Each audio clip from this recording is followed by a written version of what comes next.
भैरव की परिक्रमा कर कर तब स्तुति की है ब्रह्मा जी। भैरव की परिक्रमा, हनुमान जी की परिक्रमा, भैरव की परिक्रमा, शंकर भगवान की परिक्रमा, शिव जी के जितने रुद्र अवतार हैं, शंकर भगवान के जितने अंश अवतार हैं, इन सब की परिक्रमा का भाव 3 परिक्रमा का। कितनी परिक्रमा? 3। काल भैरव, भैरव की परिक्रमा कितनी होती है? जम के बोलो 3।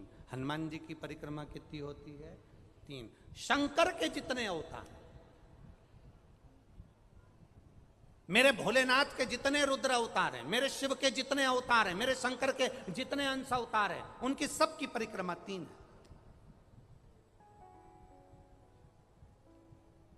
सबकी परिक्रमा 3।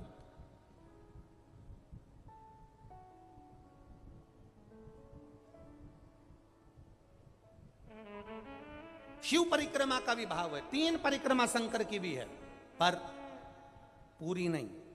कैसी? आधी। आधी भी कैसी? प्रत्येक शंकर की परिक्रमा का स्मरण होना चाहिए आपको। ये समझे जरा, बहुत अच्छी तरह से आज कथा निकली है तो उसको समझ ले।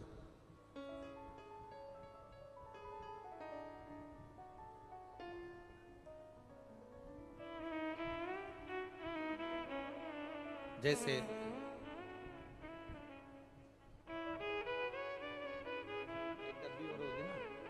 एक डब्बी और है ना, एक डब्बी और है उसमें दे देना।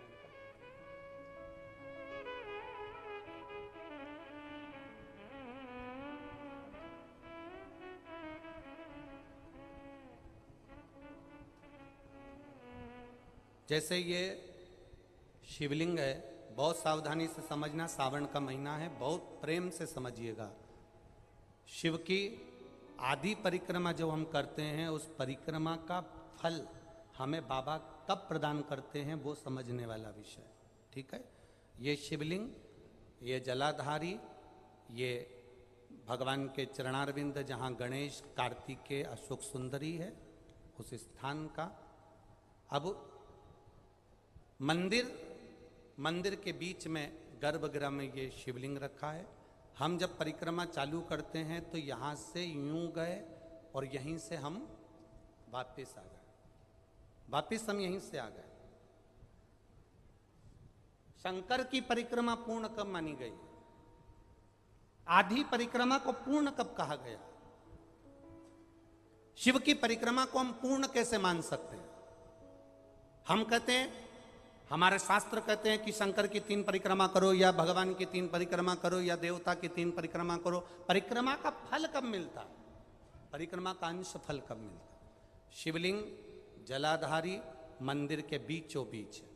जब मंदिर के बीचों बीच है, नंदी बाहर है, आपने परिक्रमा करना प्रारंभ करा, पूजन करने के बाद यहाँ तक गए, यहाँ से पानी बहता है, जल बहता है, तो हम इसको लांघते नहीं है। नहीं लांघते ना, इसको लांघते नहीं है। जब हम परिक्रमा करने के लिए यहाँ तक जब पहुँचते हैं, पहुँचने के बाद यहीं से थोड़ा सा पीछे हटकर हमको शंकर के शिवलिंग के वहीं से खड़े होकर नंदी का दर्शन करना चाहिए।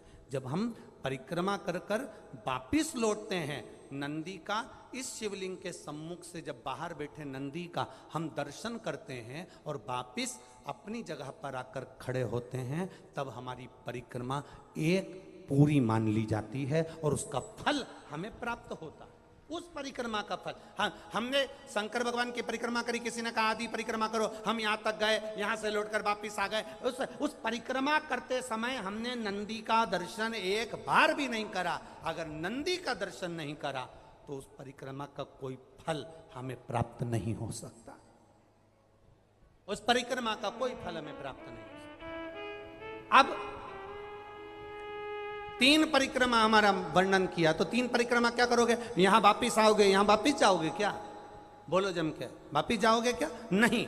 3 परिक्रमा शंकर भगवान की जो वर्णन करी गई, यहां से चले, यहां पहुंचे, पहुंचने के बाद आपने यहां शिव जी का शिवलिंग के वहीं से नंदी का दर्शन करा, फिर वापिस पलटे, फिर नंदी का दर्शन करा, फिर पलटे, फिर नंदी का दर्शन करा। यहाँ खड़े होकर आप जब 3 बार नंदी का दर्शन कर लेते हो, एक ही परिक्रमा में 3 बार नंदी का दर्शन कर लेते हो, तो 3 परिक्रमा का फल प्राप्त हो जाता है और हमारा वो कार्य सफल हो जाता है। 3 परिक्रमा का